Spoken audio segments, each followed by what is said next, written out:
Hi there, and welcome to our daily Oz readings. I'm Mary Logue, a librarian at the Claremont Branch Library, and I am so excited to have you here today because today we start our 14th book in the Oz series. Don't worry if you're not familiar with any of the other Oz books. You don't need to be to still enjoy this really fun story. This one actually happens to be one of my favorites, and it is actually the last that was written by L. Frank Baum. So let's go ahead and start our story. I'll be reading a couple chapters each Monday through Friday until we get to the end of the book, and then we start a new one. So this is Glenda of Oz, in which are related the exciting experiences of Princess Ozma of Oz and Dorothy in their hazardous journey to the home of the Flatheads and the magic Isle of the Skeezers, and how they were rescued from dire peril by the sorcery of Glenda the Good, and it's by L. Frank Baum. So let's go ahead and start with Chapter 1, The Call to Duty. Glenda, the good sorceress of Oz, sat in the grand court of her palace, surrounded by her maids of honor, 100 of the most beautiful girls of the fairyland of Oz. The palace court was built of rare marbles, exquisitely polished. Fountains tinkled musically here and there. The vast colonnade, open to the south, allowed the maidens, as they raised their heads from their embroideries, to gaze upon a vista of rose-hued fields and groves of trees, bearing fruits or laden with sweet-scented flowers. At times, one of the girls would start a song, the others joining in the chorus, or one would rise and dance, gracefully swaying to the music of a harp played by a companion. And then Glenda smiled, glad to see that her maids mixed work with pleasure. Presently, among the fields an object was seen, moving, threading the broad path that led to the castle gate. Some of the girls looked upon this object enviously. The sorceress merely gave it a glance and nodded her stately head as if pleased, for it meant the coming of her friend and mistress, the only one in all the land that Glinda bowed to. Then up the path trotted a wooden animal attached to a red wagon, and as the quaint steed halted at the gate, there descended from the wagon 2 young girls, Ozma, ruler of Oz, and her companion, Princess Dorothy. Both were dressed in simple white muslin gowns, and as they ran up the marble steps of the palace, they laughed and chatted as gaily as if they were not the most important persons in the world's loveliest fairyland. The maids of honor had risen and stood with bowed heads to greet the royal Ozma, while Glenda came forward with outstretched arms to greet her guests. "We've just come on a visit, you know," said Ozma. "Both Dorothy and I were wondering how we should pass the day, when we happened to think we'd not been to your Quadling country for weeks, so we took the sawhorse and rode straight here. And we came so fast," added Dorothy, "that our hair is blown and all fuzzy, for the sawhorse makes a wind of his own. Usually it's a day's journey from the Emerald City, but I don't suppose we were 2 hours on the way." "You're most welcome," said Glenda the sorceress, and led them through the court to her magnificent reception hall. Ozma took the arm of her hostess, but Dorothy lagged behind, kissing some of the maids she knew best, talking with others, and making them all feel that she was their friend. When at last she joined Glenda and Ozma in the reception hall, she found them talking earnestly about the condition of the people, and how to make them more happy and contented, although they were already the happiest and most contented folks in all the world. This interested Ozma, of course, but it didn't interest Dorothy very much, so the little girl ran over to a big table on which was lying open Glenda's great book of records. This book is one of the greatest treasures in Oz, and the sorceress prizes it more highly than any of her other magical possessions. That is the reason it is firmly attached to the big marble table by means of golden chains, and whenever Glenda leaves home, she locks the great book together with 5 jeweled padlocks and carries the keys safely hidden in her bosom. I do not suppose there is any magical thing in any fairyland compared with the record book, on the pages of which are constantly being printed a record of every event that happens in any part of the world at exactly the moment it happens. And the records are always truthful, although sometimes they do not give as many details as one could wish. But then lots of things happen, and so the records have to be brief, or even Glenda's great book could not hold them all. Glenda looked at the records several times each day, and Dorothy, whenever she visited the sorceress, loved to look in the book and see what was happening everywhere. Not much was recorded about the Land of Oz, which is usually peaceful and uneventful. But today, Dorothy found something which interested her. Indeed, the printed letters were appearing on the page even while she looked. "This is funny," she exclaimed. "Did you know, Osma, that there were people in your Land of Oz called Skeezers?" "Yes," replied Osma, coming to her side. "I know that on Professor Wogglebug's map of the Land of Oz, there is a place marked Skeezer. But what the Skeezers are like, I do not know. No one I know has ever seen them or heard them. The Skeezer country is way at the upper end of the Gillikin country, with the sandy, impassable desert on one side, and the mountains of Oogaboo on the other side. That is a part of the Land of Oz, which I know very little." "I guess no one else knows much about it either, unless it's the Skeezers themselves," remarked Dorothy. "But the book says, 'The Skeezers of Oz have declared war on the Flatheads of Oz, and there is likely to be fighting and much trouble as a result.'" "Is that all the book says?" asked Ozma. "Every word," said Dorothy, and Ozma and Glenda both looked at the record and seemed surprised and perplexed. "Tell me, Glenda," said Ozma, "who are the Flatheads?" "I cannot, Your Majesty," confessed the sorceress. "Until now, I have never heard of them, nor have I ever heard of the Skeezers being mentioned. In the faraway corners of Oz are hidden many curious tribes of people, and those who never leave their own countries and never are visited by those from our favored part of Oz, naturally, are unknown to me. However, if you so desire, I can learn through my arts of sorcery something of the Skeezers and the Flatheads." "I wish you would," answered Ozma seriously. "You see, Glenda, if these are Oz people and they are my subjects, I cannot allow any wars or troubles in the land I rule, if I can possibly help it." "Very well, Your Majesty," said the sorceress. "I will try to get some information to guide you. Please excuse me for a time, while I retire to my room of magic and sorcery." "May I go with you?" asked Dorothy eagerly. "No, Princess," was the reply. "It would spoil the charm to have anyone present." So Glenda locked herself in her own room of magic, and Dorothy and Ozma waited patiently for her to come out again. In about an hour, Glenda appeared, looking grave and thoughtful. "Your Majesty," she said to Ozma, "the Skeezers live on a magic isle in a great lake. For that reason, because the Skeezers deal in magic, I can learn little about them." "Why, I didn't know there was a lake in that part of the Land of Oz," exclaimed Ozma.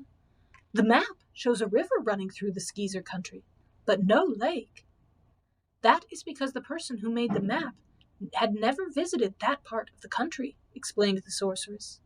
"The lake surely is there, and in the lake is an island, a magic isle, and on that island live the people called the Skeezers." "And what are they like?" inquired the ruler of Oz. "My magic cannot tell me that," confessed Glenda, "for the magic of the Skeezers prevents anyone outside of their domain knowing anything about them." "The Flatheads must know, if they're going to fight the Skeezers," suggested Dorothy. "Perhaps so," Glenda replied, "but I can get little information concerning the Flatheads either. They are people who inhabit a mountain just south of the Lake of the Skeezers. The mountain has steep sides and a broad, hollow top, like a basin, and in this basin the Flatheads have their dwellings. They are also magic workers, and usually keep to themselves and allow no one from the outside to visit them. I have learned that the Flatheads number about 100 men, women, and children, while the Skeezers number just 101. What did they quarrel about, and why do they wish to fight one another? Was Ozma's next question. I cannot tell your majesty that, said Glinda. But see here, cried Dorothy. It's against the law for anyone but Glenda and the wizard to work magic in the land of Oz. So if these two strange people are magic makers, they are breaking the law and ought to be punished. Ozma smiled upon her little friend. Those who do not know me or my laws, she said, cannot be expected to obey my laws. If we know nothing of the Skeezers or the Flatheads, it is likely they know nothing of us. But they ought to know, Ozma, and we ought to know. Who's going to tell them, and how are we going to make them behave? That, returned Ozma, is what I am now considering. What would you advise, Glenda? The sorceress took a little time to consider this question before she made reply. Then she said, Had you not learned of the existence of the Flatheads and the Skeezers through my book of records, you would never have worried about them or their quarrels. So, if you pay no attention to these peoples, you may never hear of them again. But that wouldn't be right, declared Ozma.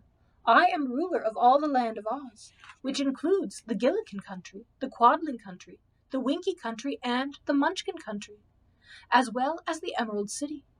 And being the princess of this fairyland, it is my duty to make all my people, wherever they may be, happy and content, and to settle their disputes and keep them from quarreling.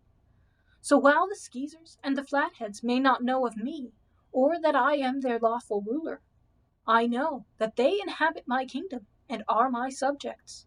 So I would not be doing my duty if I kept away from them and allowed them to fight. That's a fact, Ozma, commented Dorothy. You've got to go up to the Gillikin country and make these people behave themselves and make up their quarrels. But how are you going to do it? That is what is puzzling me also, your majesty, said the sorceress. It may be dangerous for you to go into these strange countries, where the people are possibly fierce and warlike. I am not afraid, said Ozma with a smile. 'Tisn't a question of being afraid, argued Dorothy. Of course we know you're a fairy and can't be killed or hurt, and we know you've got a lot of magic of your own to help you. But Ozma, dear, in spite of all this, you've been in trouble before on account of wicked enemies, and it isn't right for the ruler of all Oz to put herself in danger. Perhaps I shall be in no danger at all, returned Ozma with a little laugh. You mustn't imagine danger, Dorothy, for one should only imagine nice things, and we do not know that the Skeezers and Flatheads are wicked people or my enemies. Perhaps they would be good and listen to reason. Dorothy is right, your majesty, asserted the sorceress. It is true we know nothing of these faraway subjects, except that they intend to fight one another, and have a certain amount of magic power at their command. Such folks do not like to submit to interference, and they are more likely to resent your coming among them than to receive you kindly and graciously, as is your due. If you had an army to take with you, added Dorothy, it wouldn't be so bad. But there isn't such a thing as an army in All Oz. I have one soldier, said Ozma. Yes, the soldier with the green whiskers, but he's dreadful afraid of his gun and never loads it. I'm sure he'd rather run from a fight. And one soldier, even if he were brave, couldn't do much against 201 Flatheads and Skeezers. Well then, my friends, what would you suggest? Inquired Ozma. I advise you to send the Wizard of Oz to them, and let him inform them that it is against the laws of Oz to fight, and that you command them to settle their differences and become friends, proposed Glinda. Let the wizard tell them they will be punished if they refuse to obey the commands of the princess of all the land of Oz. Ozma shook her head to indicate that the advice was not to her satisfaction. If they refuse, what then? She asked. I should be obliged to carry out my threat and punish them, and that would be an unpleasant and difficult thing to do.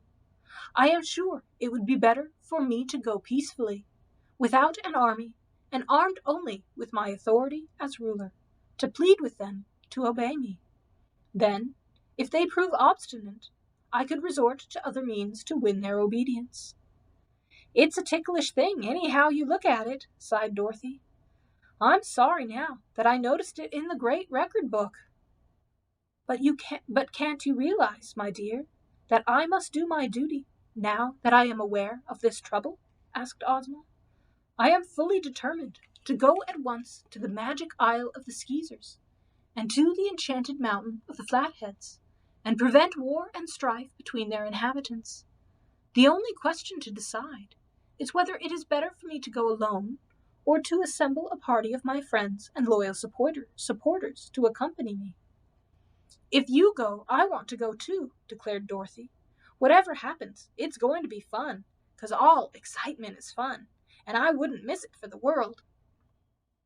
Neither Ozma nor Glenda paid any attention to this statement, for they were gravely considering the serious aspect of this proposed adventure. "There are plenty of friends who would like to go with you," said the sorceress, "but none of them could afford your Majesty any protection in case you were in danger. You are yourself the most powerful fairy in Oz, although both I and the wizard have more varied acts of magic at our command. However, you have one art that no other in the world can equal, the art of winning hearts and making people love to bow to your gracious presence. For that reason, I believe you can accomplish more good alone than with a large number of subjects in your train." "I believe that also," agreed the princess. "I shall be quite able to take care of myself, you know, but might not be able to protect others so well. I do not look for opposition, however. I shall speak to these people in kindly words and settle their dispute, whatever it may be, in a just manner." "Aren't you going to take me?" pleaded Dorothy. "You'll need some companion, Ozma." The princess smiled upon her little friend. "I see no reason why you should not accompany me," was her reply. "Two girls are not very warlike, and they will not suspect us of being on any errand but a kindly and peaceful one. But in order to prevent war and strife between these angry peoples, we must go to them at once. Let us return immediately to the Emerald City, and prepare to start on our journey early tomorrow morning." Glenda was not quite satisfied with this plan, but could not think of any better way to meet the problem. She knew that Ozma, with all her gentleness and sweet disposition, was accustomed to abide by any decision she had made, and could not easily be turned from her purpose. Moreover, she could see no great danger to the fairy ruler of Oz in the undertaking, even though the unknown people she was to visit proved obstinate. But Dorothy was not a fairy. She was a little girl who had come from Kansas to live in the land of Oz. Dorothy might encounter dangers that to Ozma would be nothing, but to an Earth child would be very serious. The very fact that Dorothy lived in Oz and had been made a princess by her friend Ozma prevented her from being killed or suffering any great bodily pain as long as she lived in that fairyland. She could not grow big either, and would always remain in the same little girl who had come to Oz, unless in some way she left that fairyland or was spirited away from it.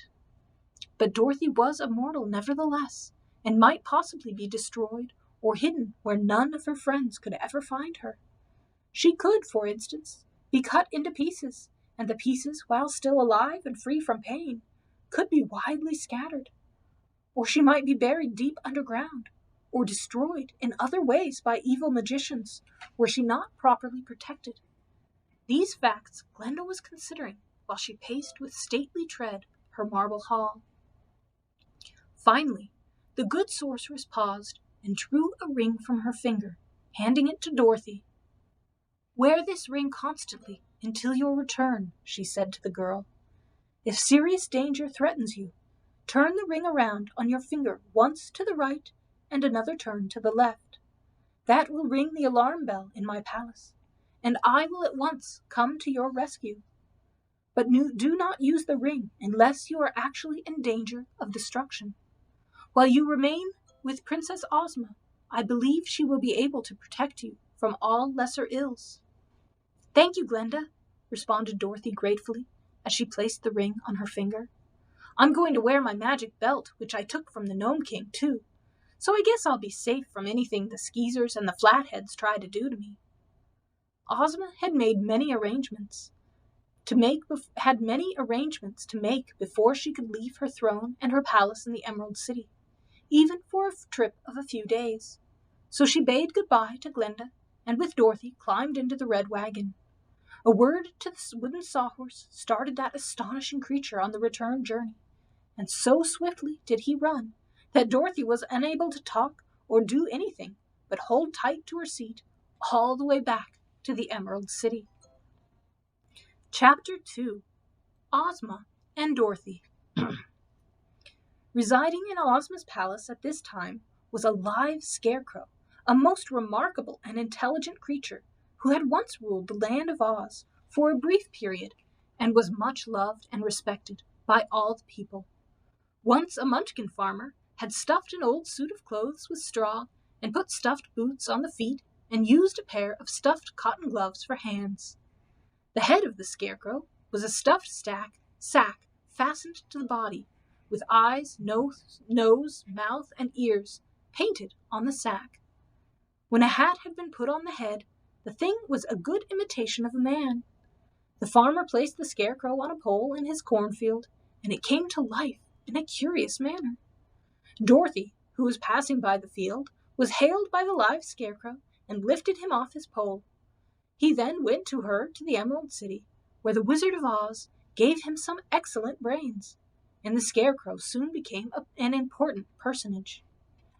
Ozma considered the scarecrow one of her best friends and most loyal subjects, so the morning after her visit to Glenda, she asked him to take her place as ruler of the land of Oz while she was absent on a journey, and the scarecrow at once consented without asking any questions. Ozma had warned Dorothy to keep their journey a secret and say nothing to anyone about the Skeezers and Flatheads until their return, and Dorothy promised to obey. She longed to tell her girlfriends, Tiny Trot and Betsy Bobbin, of the adventure they were undertaking, but refrained from saying a word, although both these girls lived with her in Ozma's palace. Indeed, only Glenda the sorceress knew they were going, until after they had gone, and even the sorceress didn't know what their errand might be. Princess Ozma took the sawhorse and the red wagon, although she was not sure there was a wagon road all the way to the Lake of the Skeezers. The land of Oz is a pretty big place, surrounded on all sides by a deadly desert, which it is impossible to cross, and the Skeezer country, according to the map, was in the farthest northwest part of Oz, bordering on the northern desert. As the Emerald City was exactly in the center of Oz, it was no small journey from there to the Skeezers. Around the Emerald City, the country is thickly settled in every direction, but the farther away you get from the city, the fewer people there are, until those parts that border on the desert have small populations. Also, those faraway sections are little known to the Oz people, except in the south, where Glenda lives, and where Dorothy has often wandered on trips of exploration. The least known of all is the Gillikin country, which harbors many strange bands of people among its mountains and valleys and forests and streams, and Ozma was now bound for the most distant part of the Gillikin country. "I'm really sorry," said Ozma to Dorothy as they rode away in the red wagon, "not to know more about the wonderful land I rule. It is my duty to be acquainted with every tribe of people and every strange and hidden country in all Oz. But I am kept so busy at my palace, making laws and planning for the comforts of those who live near the Emerald City, that I do not often find the time to make long journeys." "Well," replied Dorothy, "we'll probably find out a lot on this trip, and we'll learn all about the Skeezers and the Flatheads anyhow. Time doesn't make much difference in the land of Oz, 'cause we don't grow up or get old or become sick and die as they do in other places. So if we explore one place at a time, We'll by and by know all about every nook and corner in Oz." Dorothy wore around her waist the Gnome King's magic belt, which protected her from harm, and the magic ring which Glenda had given her was on her finger. Ozma had merely slipped a silver wand into the bosom of her gown, for fairies do not use chemicals and herbs and the tools of wizards and sorcerers to perform their magic. The silver wand was Ozma's one weapon of offense and defense, and by its use she could accomplish many things. They had left the Emerald City just at sunrise, and the Sawhorse traveled very swiftly over the roads toward the north. But in a few hours, the wooden animal had to slacken his pace, because the farmhouses had become few and far between, and often there were no paths at all in the direction which they wished to follow. At such times they crossed the fields, avoiding groups of trees, and fording the streams and rivulets, whatever they came to them. But finally they reached the broad hillside, closely covered with scrubby brush, though the wagon could not pass. "It would be difficult, even for you and me, to get through without tearing our dresses," said Ozma. "So we must leave the Sawhorse and the wagon here until our return."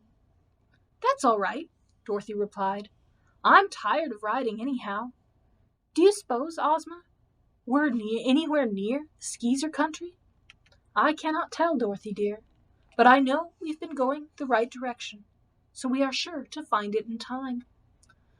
The scrubby brush was almost like a grove of small trees, for it reached as high as the heads of the two girls, neither of whom was very tall. They were obliged to thread their way in and out until Dorothy was afraid they would get lost. And finally they were halted by a curious thing that barred their further progress. It was a huge web, as if woven by giant spiders, and the delicate lacy film was fastened stoutly to the branches of the bushes and continued to the right and the left in a form of a half circle. The threads of this web were of a brilliant purple color and woven into numerous artistic patterns, but it reached from the ground to the branches above the heads of the girls and formed a sort of fence that hedged them in. "It doesn't look very strong, though," said Dorothy. "I wonder if we couldn't break through." She tried, but found the web was stronger than it seemed. All her efforts could not break a single thread. "We must go back, I think, and try to get around this peculiar web," Ozma decided. So they turned to the right and, following the web, found that it seemed to be spread in a regular circle. On and on they went, until finally Ozma said that they had returned to the exact spot from which they had started. "Here is a handkerchief you dropped when we were here before," she said to Dorothy. "In that case, they must have built the web behind us after we walked into the trap," exclaimed the little girl. "True," agreed Ozma. "An enemy has tried to imprison us." "And they did it, too," said Dorothy. "I wonder who it was." "It's a spider web, I'm quite sure," returned Ozma. "But it must be the work of enormous spiders." "Quite right," cried a voice behind them. Turning quickly around, they beheld a huge purple spider, sitting not 2 yards away and regarding them with its bright eyes. Then there crawled from the bushes a dozen more great purple spiders, which saluted the first one and said, "The web is finished, O King, and the strangers are our prisoners." Dorothy did not like the looks of these spiders at all. They had big heads, sharp claws, small eyes, and fuzzy hair all over their purple bodies. "They look wicked," she whispered to Ozma. "What shall we do?" Ozma gazed upon the spiders with a serious face. "What is your object in making us prisoners?" she inquired. "We need someone to keep house for us," answered the Spider King. "There is sweeping and dusting to be done, and polishing and washing of dishes, and that is work my people dislike to do. So we decided that if any strangers came our way, we would capture them and make them our servants." "I am Princess Ozma, ruler of all Oz," said the girl with dignity. "Well, I am King of the Spiders," was the reply, "and that makes me your master. Come with me to my palace, and I will instruct you in your work." "I won't," said Dorothy indignantly. "We won't have anything to do with you." "We'll see about that," returned the spider in a severe tone, and in the next instant he made a dive straight at Dorothy, opening the claws in his legs as if to grab and pinch her with the sharp points. But the girl was wearing her magic belt and was not harmed. The Spider King could not even touch her. He turned swiftly and made a dash at Ozma, but she held her magic wand over his head, and the monster recoiled as if he had been struck. "You'd better let us go," Dorothy advised him, "for you see, you can't hurt us." "So I see," returned the Spider King angrily. "Your magic is greater than mine, but I'll not help you escape. If you can break the magic web my people have woven, you may go. If not, you may stay here and starve." With that, the Spider King uttered a peculiar whistle, and all the spiders disappeared. "There is more magic in my fairyland than I dreamed of," remarked the beautiful Osma with a sigh of regret. "It seems that my laws have not been obeyed, for even these monstrous spiders defy me by means of magic." "Never mind that now," said Dorothy. "Let's see what we can do to get out of this trap." They now examined the web with great care and were amazed at its strength. Although finer than the finest silken hairs, it resisted all their efforts to work through, even though both girls threw all their weight against it.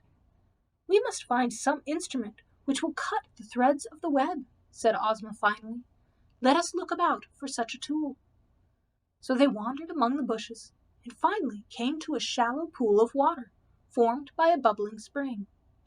Dorothy stooped to get a drink and discovered in the water a green crab about as big as her hand. The crab had two big, sharp claws, and as soon as Dorothy saw them, she had an idea that those claws could save them. "Come out of the water," she called to the crab. "I want to talk to you." Rather lazily, the crab rose to the surface and caught hold of a bit of rock. With its head above the water, it said in a cross voice, "What do you want?" "We want you to cut the web of the purple spiders with your claws, so we can get through it," answered Dorothy. "You can do that, can't you?" "I suppose so," replied the crab. "But if I do, what will you give me?" "What do you wish?" inquired Ozma. "I wish to be white instead of green," said the crab. "Green crabs are very common, and white ones are rare. Besides, the purple spiders which infest this hillside are afraid of white crabs. Could you make me white if I should agree to cut the web for you?" "Yes," said Ozma, "I can do that easily, and so you may know that I am speaking the truth. I will change your color now." She waved her silver wand over the pool, and the crab instantly became snow white, all except his eyes, which remained black. The creature saw his reflection in the water and was so delighted that he at once climbed out of the pool and began moving slowly toward the web by backing away from the pool. He moved so very slowly that Dorothy cried out impatiently, "Dear me, this will never do!" Catching the crab in her hands, she ran with him to the web. She had to hold him up even then so he could reach with his claws strand after strand of the filmy purple web, which he was able to sever with one nip. When enough of the web had been cut to allow them to pass, Dorothy ran back to the pool and placed the white crab in the water, after which she rejoined Ozma. They were just in time to escape through the web, for several of the purple spiders now appeared, having discovered that their web had been cut, and had the girls not rushed through the opening, the spiders would have quickly repaired the cuts and again imprisoned them. Ozma and Dorothy ran as fast as they could, and although the angry spiders threw a number of strands of web after them, hoping to lasso them or entangle them in the coils, they managed to escape and clamber to the top of the hill. And that's the end of our chapter and our reading for today. I hope you'll come back tomorrow as we read 2 more chapters and see what happens to Ozma and Dorothy as they continue their journey to the Skeezers and the Flatheads. So until tomorrow, I hope you have a wonderful day.